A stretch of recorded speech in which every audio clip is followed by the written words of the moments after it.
Hello everyone, welcome to the channel. My name is Ethan, and today I just wanted to show off something that I put together. I am running B2 Keep on the Borderlands as my current game. I've gotten into the OSR through Old School Essentials, and I just want to show what my binder looks like for this game. I've never really had to do a binder before because in the past a lot of my notes have been online, but for this game, being the old school style, I'm really trying to keep everything on paper and in person, and so we're going to show you what that looks like.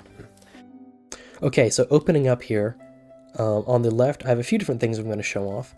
The first things that I have are these small pamphlets that I've printed out.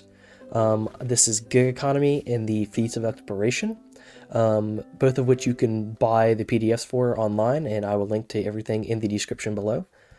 The first one here is Gig Economy, and this is a collection of random NPCs, what their kind of personalities are like, what they look like, and what things they have on them.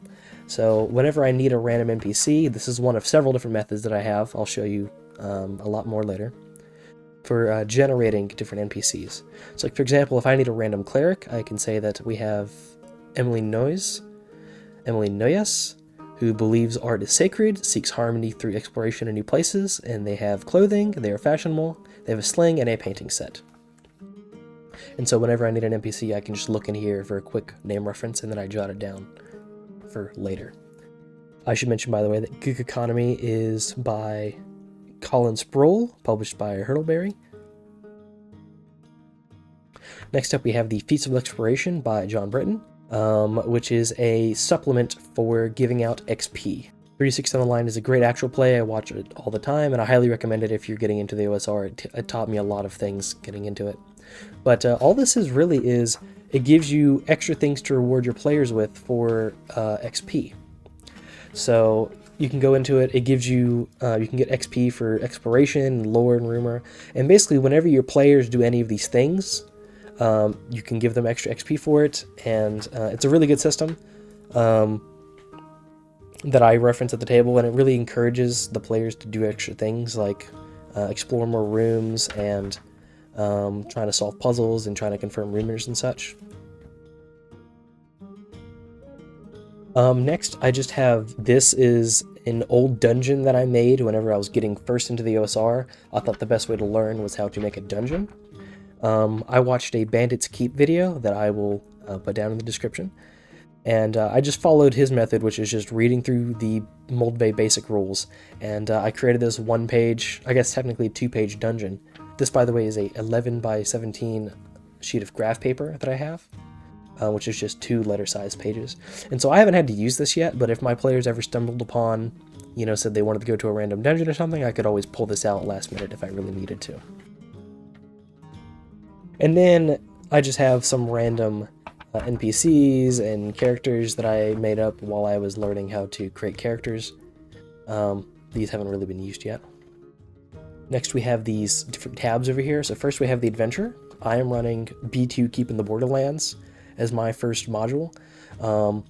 And I went through the entire module and I highlighted all the important information using different colors for different things. And I believe I changed the system up about halfway through, but as long as I know what I'm looking at, it's pretty easy. And then the Keep on the Borderlands itself, it has a great detailed town, but it has no descriptions of any of the NPCs, other than occasionally there's a description of like a personality, but there's no names or anything. So I created a bunch of different NPCs based on the NPCs in the book, and I gave them all names and little descriptions and stuff. And whenever my players interact with one, I add stuff. Like, for example, they went to talk to John Marlowe, who's the jewel merchant, and I said that he speaks in a soft, monotone voice. And then whenever I need to make other notes, I just jot them down right here to reference later. And I just pull this out anytime the players go to the keep. And this is just something that I made. I keep in the adventure itself right here. Yeah, and I just went through and I just highlighted everything. I put these paper clips to help me find where the dungeon starts. And I have notes for different things. Like I added something to one of these rooms, so I just put a little index card right there. And that is the adventure.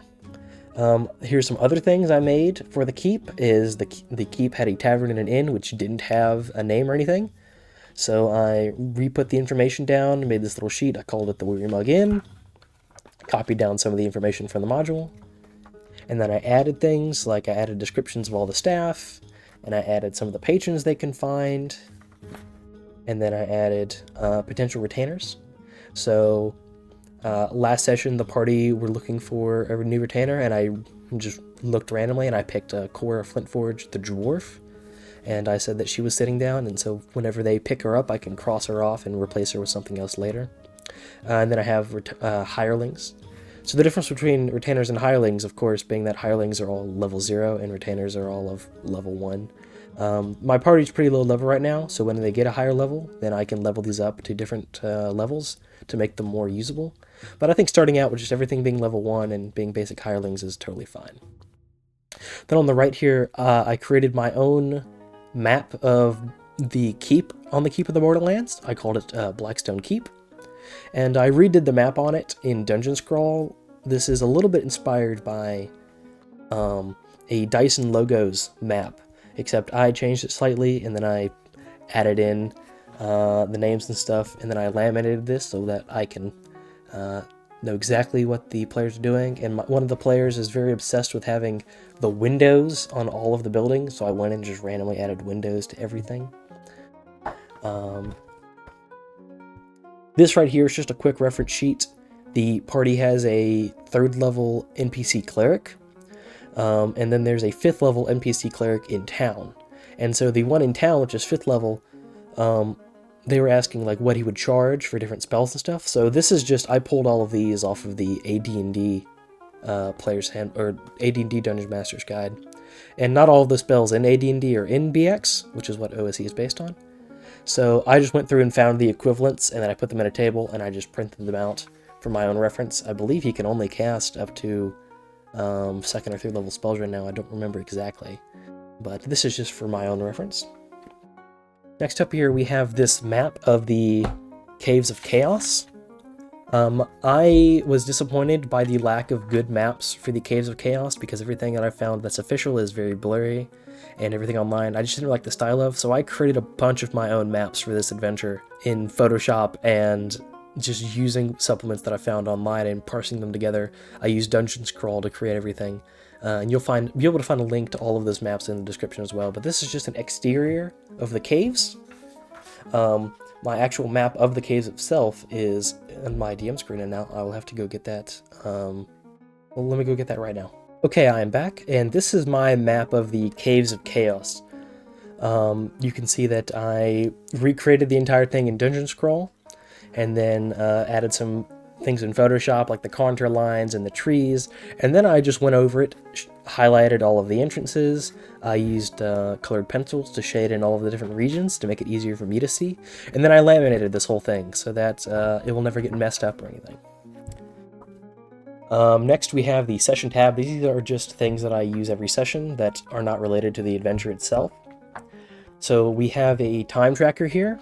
This is for tracking time whenever they're down in the dungeon. 1x per turn, and these are all available online on the Necrotic Gnome website.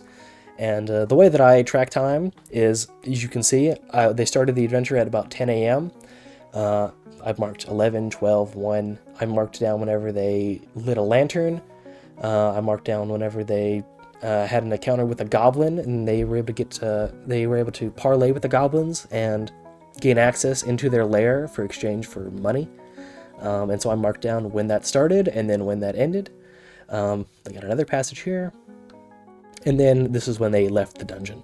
And you can see I'm keeping track of all of the party's lanterns and torches.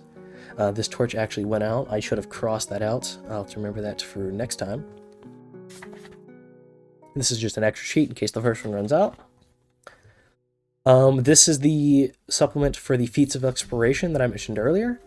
And you can see that this is for one of the sessions, for 2 of the sessions, where I put down the names of all the players and their levels and the XP. And you'll have to read the rules yourself to figure out how all this works. But this is my sheet for keeping track of that. And then whenever I distribute XP, because I distribute XP whenever the party rests in a safe haven, then I cross this whole thing out to let me know that I already gave out the XP for this. I can't be giving out any more XP. This is just a shrunk down version of that. I was playing around a bit with the different sizes, how much room do I actually need, so I can actually fit 2 of these pages onto here. We'll see if I like that better or not. I haven't really decided yet. A couple pages. This is a calendar of my world. This is just 1 month. Right now they are at the 4th of, or the 2nd of Sapir, I believe. And this is a calendar I got online from Matt Colville, and I just adopted it my own. I went into fantasycalendars.com and I recreated the entire calendar. I added my own moons. I added my own holidays and stuff. So the names of the months and the names of the days are I've taken, but everything else is my own. And so this is just useful for me for keeping track of campaign time. I've not been doing a good job of keeping track of campaign time.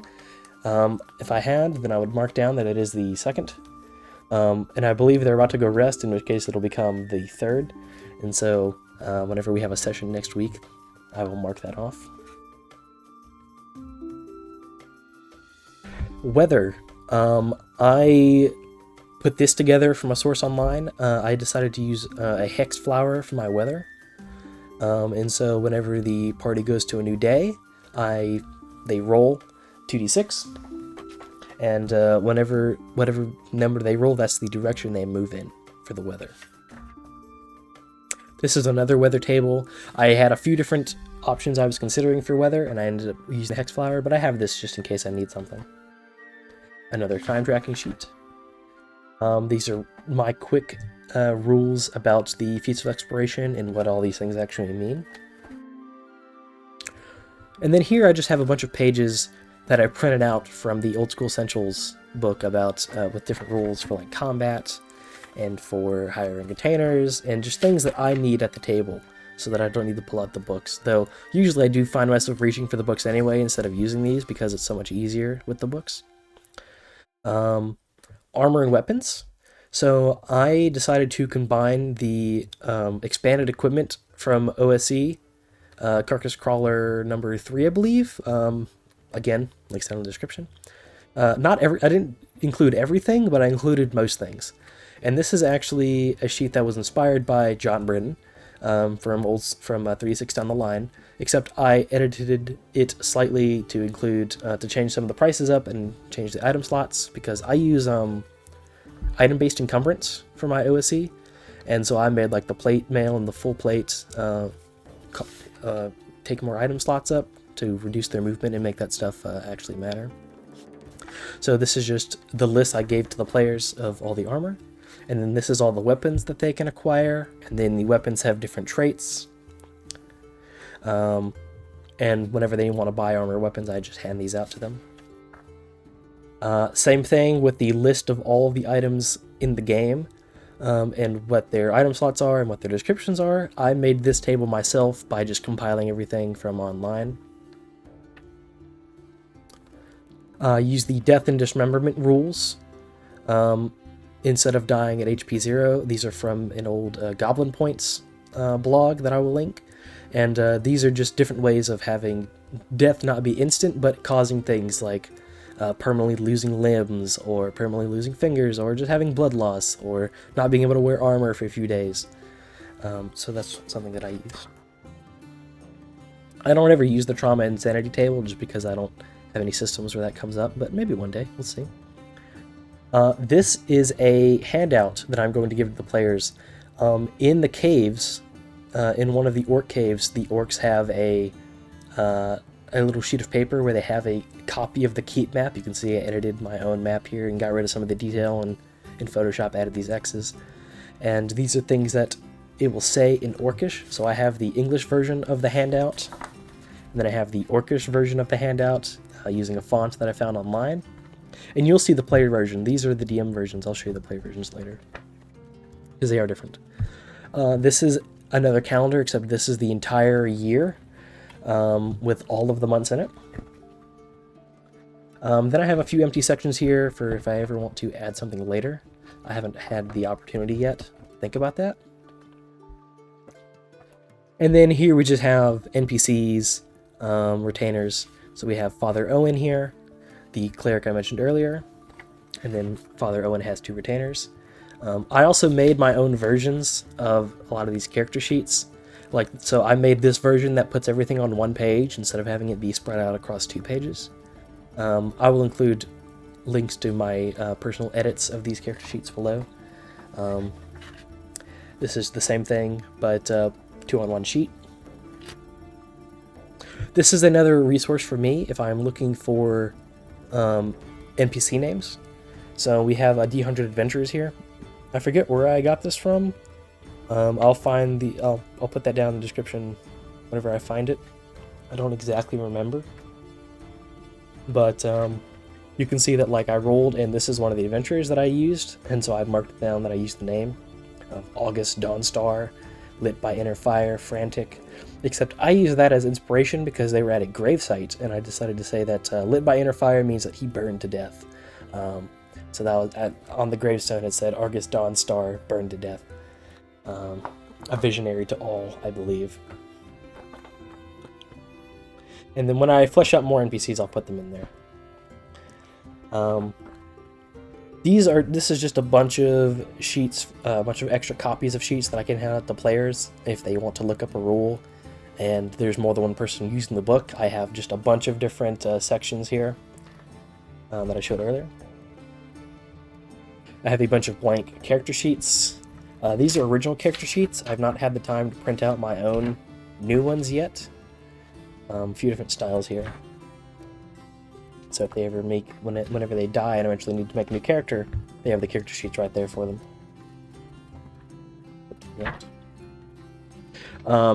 Random notebook paper. I haven't had an opportunity or really reason to use this, but I just always like having notebook paper just in case. And also this binder clip serves as a good way to help me flip to the back fast. And then that is the end of the DM section. And now we have the player section over here, hidden by this piece of cardstock. I have a few different things here. So first, my party wants to go to the bank, and they want to create a will to leave their goods to the, in case they ever die, they want to leave their stuff to the next of kin. I created this will and testament handout that I will give them. Same thing with the loan, because the bank is going to charge money for the wills, and the players don't have a lot of money right now, so I'll have the bank say, well, if you want to, you can take out a loan. Here's the loan agreement. And here's the player versions of those orc maps that I mentioned earlier. So we have the encrypted or written in orcish version of the map, and this is the regular version of the map. And these are just printed on parchment paper. I went to Office Depot, I got a ream of parchment paper. And there are other handouts, but my players keep the handouts whenever I hand them out. I don't keep them, because I believe it's their responsibility to take care of those things. So that was it for the main binder. This is the kind of bulk of the game. However, I do not keep notes in this binder. This is just for reference and just for pulling out. This is for a lot of the adventure notes, but I don't keep session notes here because I find that that would be way too hard to keep up with. So instead,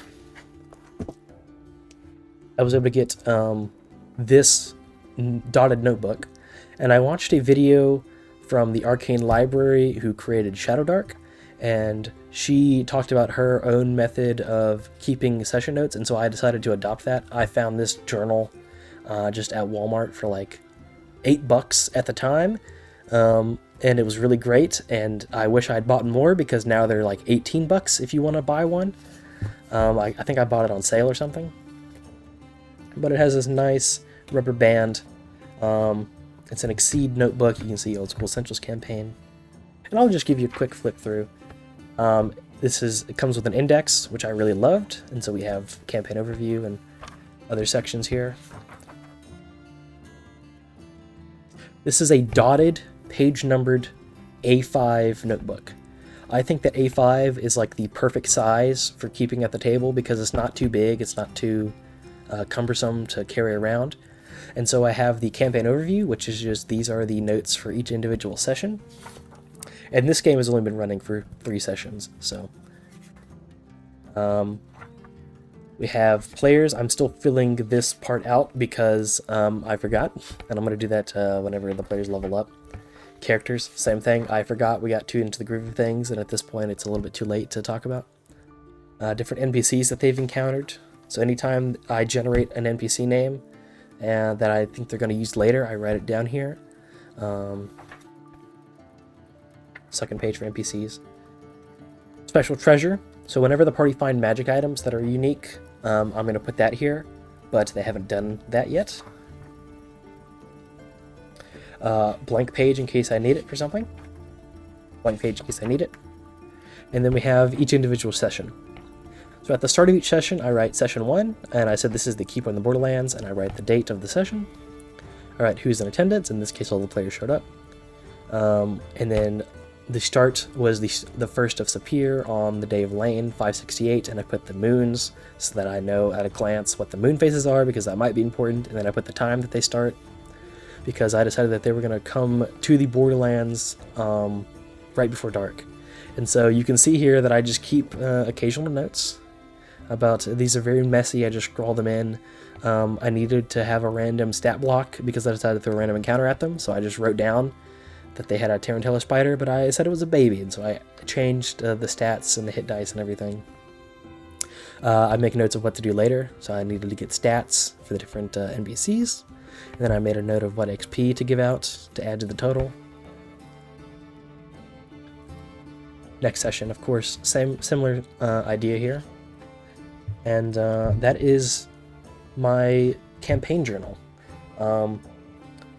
It's been very nice. I'm not used to taking notes in person at the table because historically I played for years online using fantasy rounds, and then now that I'm actually like in person and running things, it's very nice to be able to have everything at the table and not have to look things up on my phone, which I still do occasionally if I really need to, but it's really nice having just the physical paper there. Okay, so that is everything that I have for running Keep on the Borderlands at the moment. I do have more sheets that I'm going to print out because I've been really expanding upon the adventure, and I've come up, for example, with information about the random bandit camp that's in the woods. I've come up with a map for their camp. I've come up with more details about the different factions and wandering monster tables and such. But all of that will be covered at a different point because I still need to finalize a lot of that stuff and print it out, and then it will go in the binder. And then maybe in the future I'll make an update video where I talk about how the game's going and such. But for now, that is everything.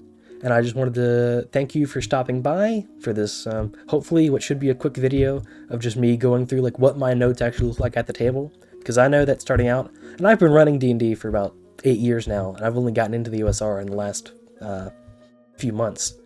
But I know starting out it was very hard to know like what do notes actually look like. Like what do you actually put in your notebook? So I hope that this was able to help you out however it could. So thank you again for watching, and I will see you guys next time. Goodbye.